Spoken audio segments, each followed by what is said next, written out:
भाजपने शिवसेनेच्या 114 सिटिंग जागांवर दावा ठोकल्यानं शिवसेना पेचात सापडल्याची माहिती सूत्रांनी दिली आहे। नगरसेवक फुटण्याच्या भीतीनं शिवसेना यादी शेअर करण्यासही तयार नसून चर्चेसाठीही टाळाटाळ करत असल्याचं समजतंय। रश्मी पुराणिक आमची प्रतिनिधी आपल्यासोबत आहे। रश्मी, शिवसेना चांगलीच धास्तावल्याचं कळतंय।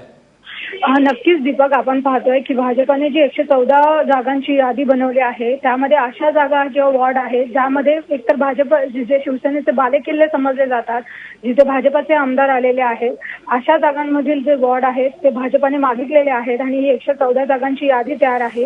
ही यादी जर बाहेर आली तर जे शिवसेनेचे सिटिंग नगरसेवक आहेत, कारण आपल्याला सूत्रांनी माहिती दिली होती की शिवसेनेचे जे सिटिंग नगरसेवक आहेत त्यांना बसवावं लागेल आणि त्या जागा भाजपला सोडावं लागेल, अशी शिवसेनेला मानसिकता करावी लागेल अशी भाजपची भूमिका होती। त्यामुळे जर ही यादी बाहेर आली तर शिवसेनेतले जे नगरसेवक आहेत त्यांच्यामध्ये चलबिचल होईल आणि कुठेतरी पक्षामधून ते फुटण्याची शक्यता आहे।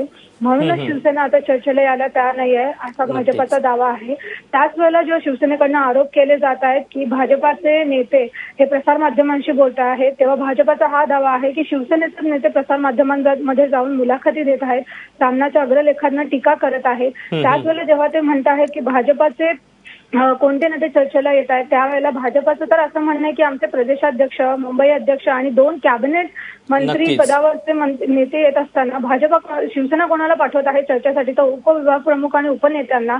त्यामुळे आक्षेप घ्यायचे आणि त्यामुळे पुन्हा एकदा कुठेतरी शिवसेना आणि भाजपमधली जी काही धुसफूस आहे ती पुन्हा एकदा सवाटेवर येताना पाहायला मिळते। रश्मी, धन्यवाद दिलेल्या माहितीबद्दल। दरम्यान शिवसेनेच्या आक्षेपांना भाजपनं काय उत्तर दिलंय पाहूया।